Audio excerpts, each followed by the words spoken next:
2021년도 군무원 9급 경영학 문제풀이 시작하도록 하겠습니다. 이번 기출풀이 과정에서 봤을 때 9급 군무원 시험은 개념 위주의 중간 정도 난이도의 문제라고 볼 수가 있습니다. 그러니까 개념만 여러분들이 철저히 학습했다라면 충분히 커버가 되는 문제들이다라고 사료가 됩니다.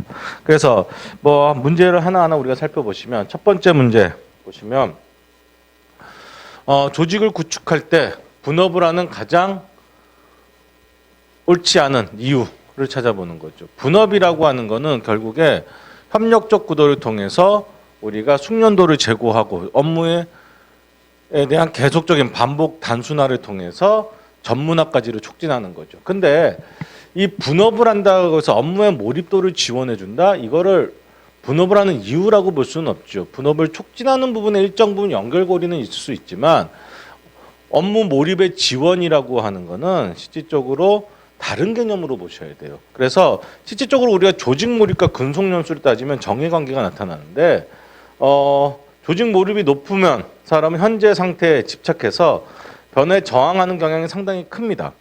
그리고 업무 몰입이라고 하는 걸 개념에서 보면은 업무 몰입을 높이기 위해서는 단기적 요인 중에서 집단적 요인으로는 이제 즐거움, 개인적으로는 인정감, 부여 이런 것들을 통해서 우리가 업무 몰입을 지원해 줘야 되고 장기적으로는 집단적 요인으로서 소속감 고취, 개인적 요인으로서 자기 개발을 우리가 들 수가 있습니다. 그리고 중기적 차원에서 개인적 요인으로 성취감 부여 등을 통해서 높일 수 있는데 분업을 하는 이유하고 이 업무 몰입하고는 상관관계가 전혀 없다라고 보시는 게 맞는 접근이다라고 보여집니다. 그래서 답은 여러분들 1번으로 판단하시면 되고 다음 문제 보시면 테일러의 과학적 관리법에 대한 설명으로 가장 옳지 않은 거 찾았죠. 테일러 하면은 우리가 시간과 동작 연구를 통해서 표준 과업량을 설정하고 그러한 표준 과업량을 토대로 해서 과업 관리를 달성해내신 분이죠. 그리고 그러한 과업 관리를 하는 데 있어서 직능식 직장 제도와 그다음에 지도표 제도, 계획부 제도 그리고 모집 선발에서부터의 직무 적합성 고려 이런 것들을 파악하셨고 거기에다 플러스 차별 성과급제라는 걸 도입한 분이 테일러고 테일러의 과학적 관리법이라고 볼 수가 있는 거죠. 그래서 옳지 않은 걸 찾아보시면 내적 보상을 통한 동기부여, 내적 보상이 아니라 적절한 임금과 같은 경제적 보상을 강조했던 분이죠. 경제적 보상을 강조했던 분이니까 답은 여러분들 일단 1번이 바로 나왔고 그 다음에 표준화, 그 다음에 선발훈련 평가의 합리화, 계획과 실행의 분리 이런 것들을 토대로 해서 실질적인 과학적인 측면에서의 관리를 달성하셨다라고 볼 수가 있는 겁니다. 답은 1번 내적 보상이 아니라 외적 보상을 통한 동기부여 이렇게 생각을 하셔야 될 겁니다. 그 다음에 3번 헌법에서 보장하고 있는 노동제의 3가지 기본 권리 그냥 여러분 단순하게 생각하십시오. 노동 3권을 얘기하는 거죠. 노동 3권. 노동 3권 하면 첫 번째 단결권. 단결권이란 건 뭐죠? 노조를 결성할 수 있는 권리죠. 그 다음에 그렇게 결성한 노조를 통해서 사측하고의 협상을 할 수 있어야 되죠. 단체 교섭권이라고 하는 거죠. 그 다음에 단체 교섭 과정에서의 협상력 증대라든지 원하는 바를 우리가 강력하게 요구하기 위해서 단체 행동권, 노동쟁의를 할 수 있는 권리가 있는 거죠. 단체 협의권이라고 하는 말은 전혀 상관이 없는 개념이라고 볼 수가 있습니다. 그래서 답은 2번으로 판단하시기 바랍니다. 그 다음에 4번 가치사슬 분석의 본원적 주된 활동 이건 마이클 포터의 가치사슬 분석에서 제가 항상 강조했어요. 5가지 본원적 활동 무조건 외워두시라고. 첫 번째 물류 투입, 두 번째 생산 운영 관리, 세 번째 물류 반출, 네 번째 마케팅 및 세일즈, 다섯 번째 사후 관리적 서비스. 그럼 답이 뭐가 되죠?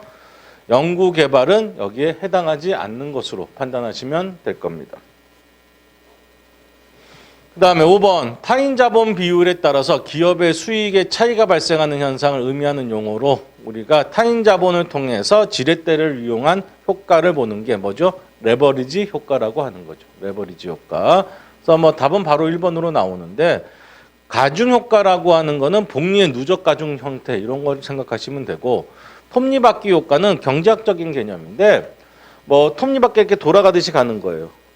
그래서 실질적으로 경기가 나빠져서 소득이 줄어들어도 옛날에 양주 먹던 사람이 소비가 줄어들었다고 해서 바로 소주로 가지는 않죠. 어느 정도 유지하다가 떨어지고 유지하다가 떨어지는 거예요. 그래서 소득 증가에 따라 소비가 이렇게 증가할 거예요. 근데 경기가 안 좋아졌다. 그러면 유지하려고 하다가 떨어지고 유지하려고 떨어지고 이런 식으로 간다 해서 보는 게 톱니 효과라고 하는 겁니다. 그래서 여러분들이 조금 생소했을 만한 용어인데 이건 경제학에서 다루는 용어예요. 경제학에서. 그 다음에 비례 효과는 뭐 비례로 증가하는 정비례 변화 이런 것들을 강조하는 효과라고 볼 수가 있습니다. 그래서 답은 뭐 쉽게 1번으로 찾을 수 있는 문제다라고 보여줍니다. 그 다음에 6번. 다음은 기업의 세계화를 추진하는 과정에서 취할 수 있는 다양한 방법들이다. 이 중에서 경영 관리를 위한 이슈나 의사결정이 많이 발생하는 것은 여러분 교재상에서 제가 루트의 점진적 학습 모형이라는 걸 설명드렸어요. 종축이 리스크, 종축이 리스크 성과와 관련한 통제의 필요성, 그 다음에 횡축이 불확실성으로서의 리스크의 정도. 그래서 간접 수출, 직접 수출, 협력적 합작 투자, 라이센싱, 판매 자회사 설립, 직접 투자 이런 식으로 가는 거죠. 그러면 통제의 필요성이 높다라는 말과 연결되는 게 경영관리의 필요성이 결국에 뭐냐? 통제의 필요성을 얘기하는 거예요. 그러면 나와 있는 것들 중에서 통제의 필요성이 가장 높은 단계를 우리가 찾아보면 되는데 그러면 글로벌 소싱은 우리는 핵심 역량하고 나머지는 넘겨주는 거니까 우리가 직접 통제하는 거 아니죠. 전략적 제휴는 합작 투자의 새로운 법인을 세우는 거고 그 다음에 해외 자회사는 내가 직접 통제를 해줘야 되는 거죠. 직접 통제를 해줘야 되니까 가장 높은 거고 프랜차이즈는 법적으로 계약에 의해서 관리가 이루어지니까 그다지 크지는 않고 그래서 답은 3번으로서 해외 자회사 설립을 통한 통제 필요성 이걸 우리가 판단하시면 되겠네요. 그래서 답은 3번으로 판단 내리시기 바랍니다.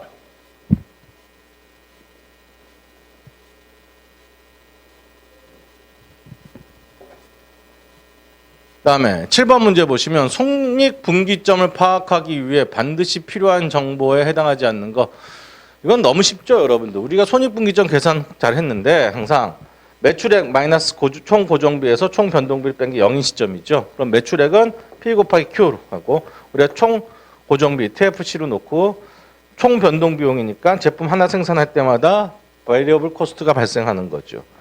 그래서 이때 봤을 때 여러분 단위당 변동 비용, 제품 가격, 총 고정 비용 다 발생하죠. 영업이익은 여기서 손익분기점, BEP, 브레이크 이븐 포인트를 따질 때 우리가 고려하지 않는 요인입니다. 그래서 답은 4번으로 판단 내리시면 될 듯하네요.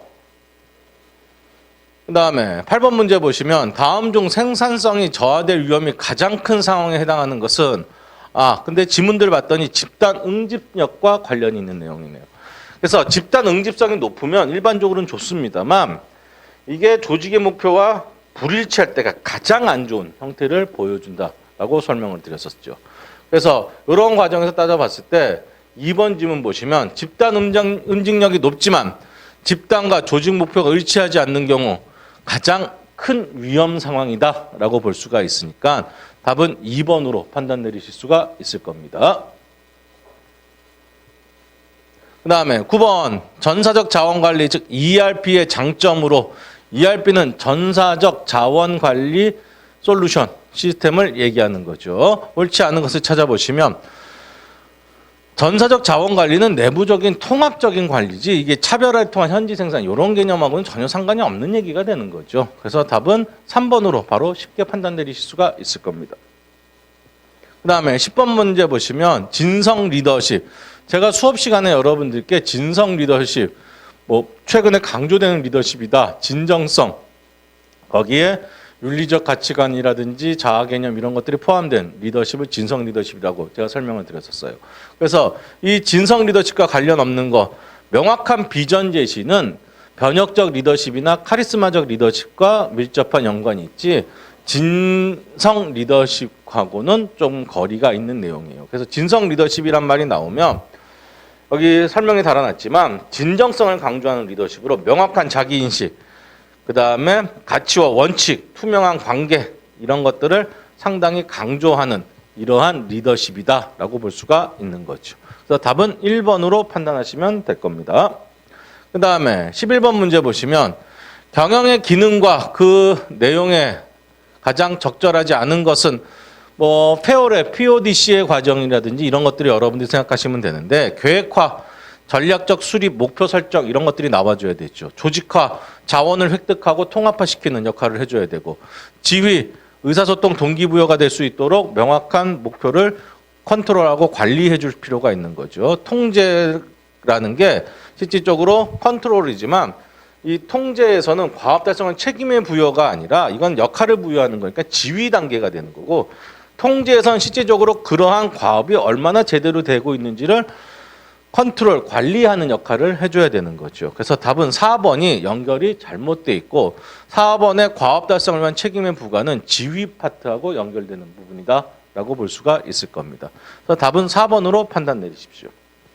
그 다음에 12번 재무상태표에 관한 설명으로 가장 옳지 않은 것은 재무상태표라는 게 이런 거죠. 여러분들 차변 대변 놓고 봤을 때 남의 돈 부채와 내 돈 자본을 이렇게 조달해서 우리 회사의 자산으로 운영하고 있습니다 라는 걸 보여주는 거죠. 그래서 옳지 않은 걸 찾아보시면 1번 재무상태표는 자산, 부채, 자본으로 구분된다. 맞는 설명이고 재무상태표를 통해서 기업의 유동성과 재무상태를 파악할 수 있다. 스톡의 개념으로 현재의 재무적 상태를 보는 거죠. 특히 자산에는 유동자산과 비유동자산, 부채에도 유동부채와 비유동부채라는 것을 보여줌으로써 기업의 유동성까지도 파악할 수 있게끔 해주는 표가 재무상태표죠. 그 다음에 재무상태표는 일정 기간 동안의 경영성과를 나타내는 재무제표다. 경영성과를 나타내는 재무제표는 우리가 포괄손익계산서로 생각을 하셔야 되는 거죠. 재무상태표는 있는 그 상태 그대로를 보여주는 겁니다. 그래서 이 포괄손익계산서는 경영성과를 통해서 수익이 얼마가 났는지 이런 것들을 파악할 수가 있으니까 경영성과를 나타내는 지표는 재무상태표가 아니라 포괄손익계산서로 판단을 하셔야 될 겁니다.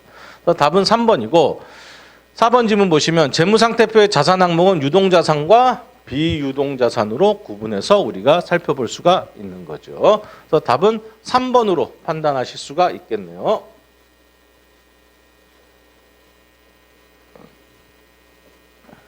다음에 13번 문제로 넘어가시면 직장 내 교육훈련 즉 OJT에 관한 설명으로 가장 옳지 않은 것은 교육훈련 프로그램 설계 시 가장 먼저 해야 할 것은 필요성 분석이다. 교육훈련 프로그램 우리가 CDP 적 관점에서 캐리어 디벨롭먼트 플랜 같은 거라든지 이런 것들을 알고 가는데 특히나 이 HRD라고 하는 인적 자원 개발과 관련해서는 가장 중요한 게 조직의 필요성, 그 다음에 구성원들의 요구 분석 이 두 가지가 가장 중요한 거예요. 그래서 필요성 분석이라는 거는 애초에 나와줘야 되는 겁니다. 그리고 이를 토대로 해서 CDP 프로그램 같은 경력 개발 프로그램까지도 연결시켜 줘야 된다라는 거죠. 그래서 필요성 분석은 첫 번째로 해줘야 되는 거 가장 맞는 설명이라고 볼 수가 있죠. 근데 뭐 옳지 않는 거 찾으라 그랬으니까 다음 질문 보시면 직장 상사와의 관계를 돈독하게 할 수 있다. 상사에게 직접 교육받으면서 친분 관계, 관계 형성이 좋아지겠죠. 교육 훈련이 현실적이고 실제적이다. 이게 가장 큰 장점이 OJT의 장점이라고 볼 수가 있는 거죠. 많은 종업원들을 통일된 훈련을 시킬 수 있다. 한 명의 상사가 수십 명의 종업원들의 통일된 교육을 시키기는 어렵습니다. 그래서 시킬 수 없다라는 게 OJT의 단점이 되는 거죠. 단점이. 그래서 답은 4번으로 판단 내리실 수가 있으실 거예요.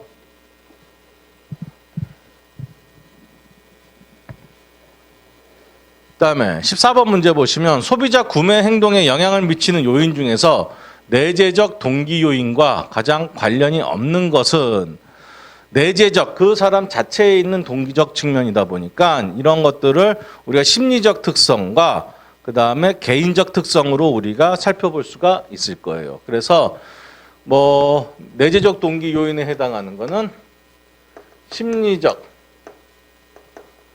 개인적 요인이 내재적 동기 요인이라고 볼 수가 있습니다. 그래서 소비자의 태도, 그 사람 자체죠. 그 다음에 가족, 이거네요. 가족이라고 하는 거는 실질적으로 그 사람이 속한 최초의 사회적 집단이 됩니다. 그래서 가족이라고 하는 건 내재적 동기 요인이라기보다는 사회적 영향 요인이라고 보셔야 되니까 가족은 아닌 게 되는 거죠. 학력은 그 사람 자체고 그다음에 나이도 그 사람만 갖고 있는 거니까 개인적 특성으로 봤을 때 답은 2번으로 판단 내리셔야 되겠네요.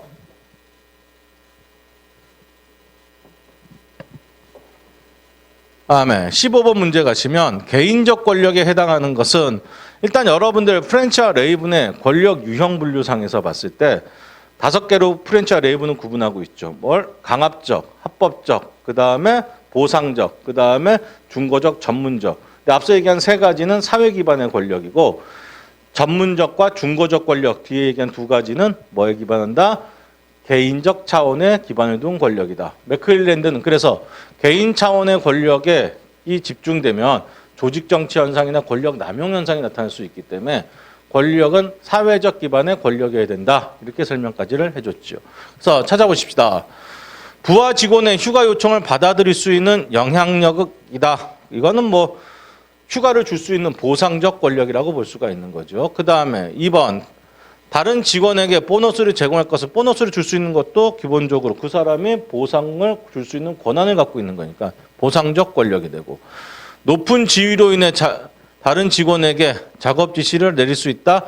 이거는 자기 지위에서 오는 합법적 권리를 행사하는 거죠. 합법적 권력이라고 볼 수 있고 그래서 이 3가지는 다 사회 기반의 권력이 되는 겁니다. 반면에 전문 권력 전문 지식을 제공하는 데 발생하는 영향력 이런 거는 개인적 권력이 되겠죠. 그래서 개인적 권력에는 뭐가 있다?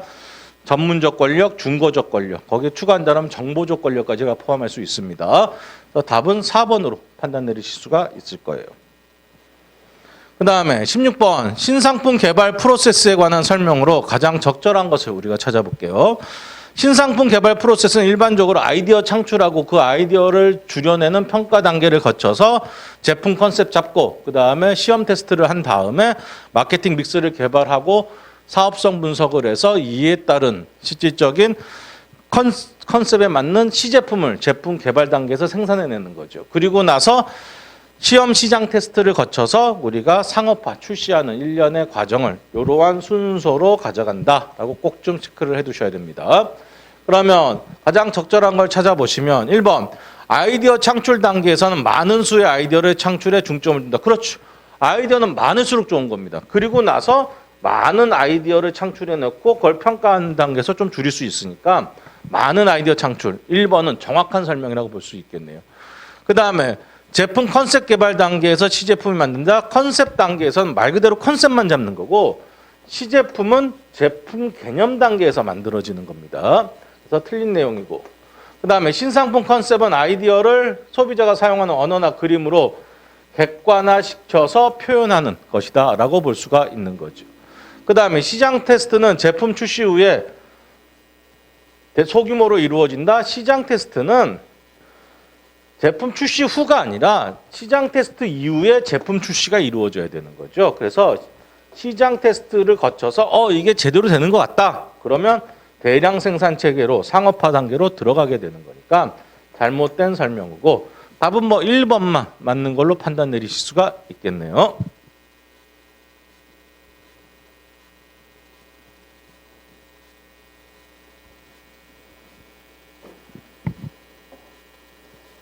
다음에 17번 문제 보시면 식스 시그마와 관련된 내용으로 옳지 않은 것은 식스 시그마 우리가 불량 수준을 3.4 ppm 수준으로 가져가는 우리가 꿈의 품질 수준이라고 볼 수가 있죠. 그래서 옳지 않은 것을 찾아봅시다. 매우 높은 품질을 확보하기 위한 혁신적 활동이다 라고 볼 수가 있습니다. 그 다음에 100만 개 중 8개 이게 아니죠.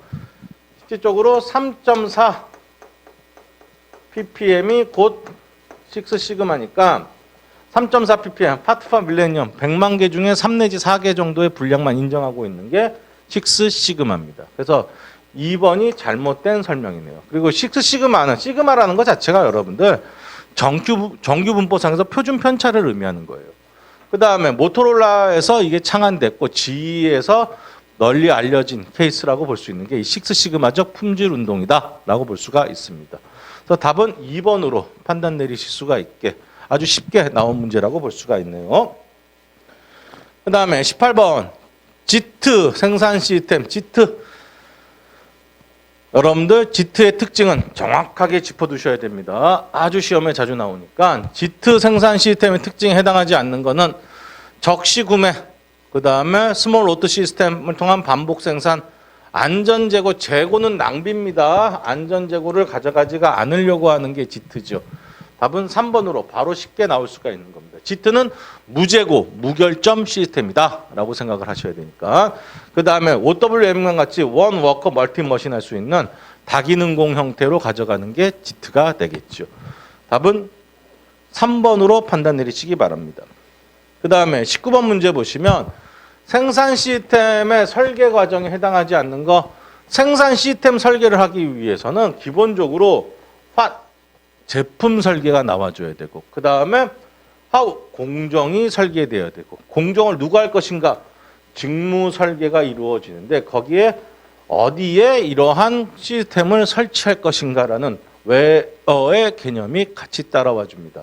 그래서 해당하지 않는 것을 찾아보면 자원 계획은 이런 게 다 이루어진 다음에 이제 자원 조달 계획이 나와주는 거니까 실질적으로 자원 계획은 이러한 시스템 설계 과정이 다 나오고 생산 능력 계획이 검토가 이루어지고 총괄 생산 계획이 이루어지고 기준 일정 계획 MPS가 나와주고 나서 자원 조달 계획이라고 하는 MRP가 나오는 거니까 한참 후의 얘기가 되겠죠. 자원 계획은 뭐 나중에 얘기라고 볼 수가 있을 겁니다. 답은 2번으로 판단 내리실 수가 있겠네요.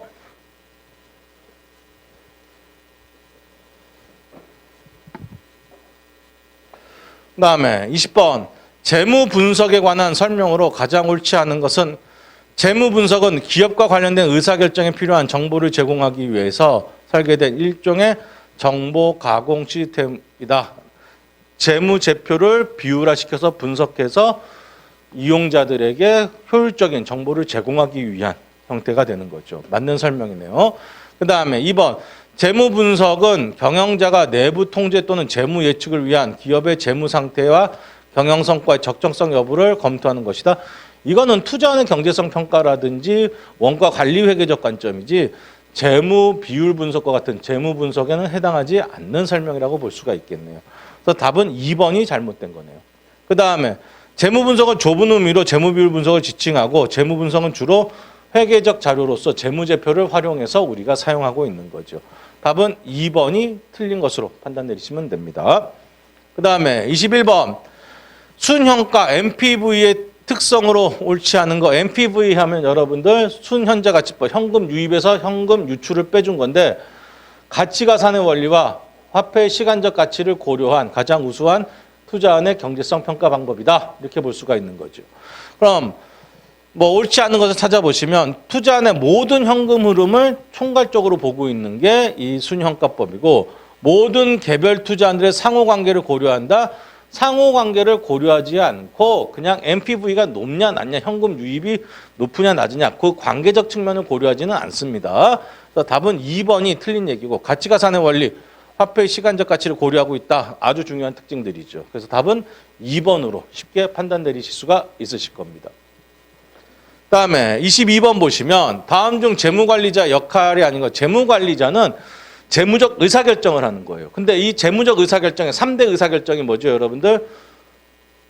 자본조달 의사결정, 투자 의사결정, 그 다음에 배당 의사결정이라는 세 가지 의사결정을 하는 게 재무적 의사결정이고 그런 의사결정을 내리는 사람을 우리가 재무관리자라고 하죠. 그러면 투자결정, 자본조달결정, 배당결정, 회계 처리는 재무관리자가 아니라 회계 담당 부서에서 하는 거예요. 그래서 답은 3번으로 판단 내리시면 될 것 같네요. 그 다음에 23번 경영자들이 내리는 의사결정에 대한 다양한 오류들이 존재한다. 매몰 비용 오류에 해당하는 것은 매몰 비용이라고 하는 건 되돌릴 수 없는 돈이에요. 이미 투자가 들어갔기 때문에 그걸 되돌리지 못하고 망설여지고 하는 이러한 형태가 나타나게 되는 거죠. 그래서 실제적으로 이러한 오류에 해당하는 걸 찾아보시면 선별적 정보를 구성하고 선택하는 오류, 선택적 지각이다라고 볼 수가 있겠네요. 그 다음에 과거의 선택과 부합되는 정보만을 선택하려는 오류, 이런 것들은 뭐 전혀 상관이 없는 얘기고, 실패의 원인은 내부가 아닌 외부에서만 찾는 거, 이거는 뭐 자존적 편견 같은 형태가 이런 경우에 나타날 수가 있겠죠. 그 다음에 과거 선택에 매달리고 집착하는 거, 저 과거에 들어간 돈 되돌릴 수 없는데 이거 어떻게 하지? 거기에 매몰돼서 다른 것들을 못하게 되고, 이러한 상황을 얘기하는 거니까 답은 4번으로 여러분들이 판단 내리실 수가 있어야 됩니다. 그 다음에 24번 경영과 관리의 차이점. 관리는 있는 것들을 효율적으로 끌어가는 거고, 경영은 효율성과 효과성을 동시에 다 보는 거예요. 그래서 옳지 않은 거 찾아보시면 경영은 지향성을 가지고 조직을 운영하는 활동, 그래서 방향성을 끌어가는 활동이라고 볼 수가 있고, 경영은 기업을 운영하고 통제하는 활동이라고 우리가 할 수가 있습니다. 그 다음에 관리는 업무를 조직화하고 감독하는 활동이다. 업무를 조직화하는 거는 경영 활동이고, 이미 조직되어 있는 조직을 통해서 제대로 이게 이루어지고 있는지 관리 감독하는 게 관리의 역할이 되는 거죠. 그래서 업무를 조직화하고 간다, 그거는 경영의 역할이니까 답은 3번이 잘못된 설명으로 판단 내리실 수가 있을 겁니다. 이렇게 우리가 답은 3번으로 보시고, 그 다음에 25번 문제 보시면 품질 경영에 관한 도구로 가장 옳은 것은, 지속적 개선을 위한 도구로 대명은 PDCA, 틀렸죠. PDCA 사이클, 이게 대명의 바퀴라고 하는 거죠. 그 다음에 신고 시스템은 통계적 품질 관리의 기법을 1번식 용어로 표현한 것이다. 통계적 품질 관리가 아니라 신고 시스템이라고 하는 건, 제가 수업 시간에 포카요케 시스템 한번 말씀드렸을 거예요. 포카요케 시스템과 같이 원천적인 불량 방지 프로그램을 얘기합니다. 그래서 틀렸고, 그 다음에 3번 보시면 품질과 관련해서 발생하는 비용은 크게 예방 비용과 검사 비용이라고 하는 통제 비용과, 그 다음에 사전 조치와 관련된 비용과 불량이 발생한 이후에 사후 조치와 관련된 비용, 이게 무슨 비용이죠? 실패 비용이 존재하죠. 그래서 뭐 여하튼 맞는 설명이라고 볼 수가 있겠네요. 그 다음에 4번 품질의 집 구축 과정은 기대 품질과 지각 품질의 차이를 측정하고 차이 분석을 하는 거다. 이 품질의 집 구축 과정이라고 하는 거는 고객의 추상적 욕구를 기술적 명세화시키는 방식이 되는 거고, 이 기대 품질과 지각 품질의 차이를 측정하는 거는 서브콜 모형에 해당하는 거죠. 서브콜 모형. 그래서 답은 뭐 3번만 맞는 것으로 판단 내리시기 바랍니다. 그래서 이 내용을 우리가 해설적으로 조금 정리를 해보면 이렇게 설명드릴 수가 있겠죠. 그래서 품질과 관련해서 발생하는 비용을 크게 예방 비용 및 검사 또는 평가 비용이라고 하는 것으로 우리가 통제 비용이라고 묶어서 살펴볼 수가 있고, 사후 조치와 관련돼서 사내 실패 비용과 사회 실패 비용으로 우리가 구분해 볼 수가 있는데, 여하튼 맞는 설명이었던 거죠. 그다음에 지속 보기 지문상에서 대명의 밖에는 PDAC가 아니라 PDCA 사이클이고, 그다음에 신고 시스템은 SQC로 결합을 예고할 수 없다라고 신고라는 공장장이 얘기하면서 포카요케 시스템과 같은 원천적 방지 활동을 해줘야 된다라고 주장한 겁니다. 그래서 답은 여러분들 25번의 답은 3번으로 여러분들이 판단 내리시기 바랍니다. 그래서 이렇게 해서 여러분과 2021년도 9급 군무원 경영학 기출문제 풀이 과정을 마치겠습니다. 지금 여러분들이 다 같이 보셨듯이 개념 중심이에요. 개념 중심인 만큼 개념에 대한 철저한 이해가 담보됐던 문제다라고 보여집니다. 여러분들 수고 많이 하셨습니다. 감사합니다.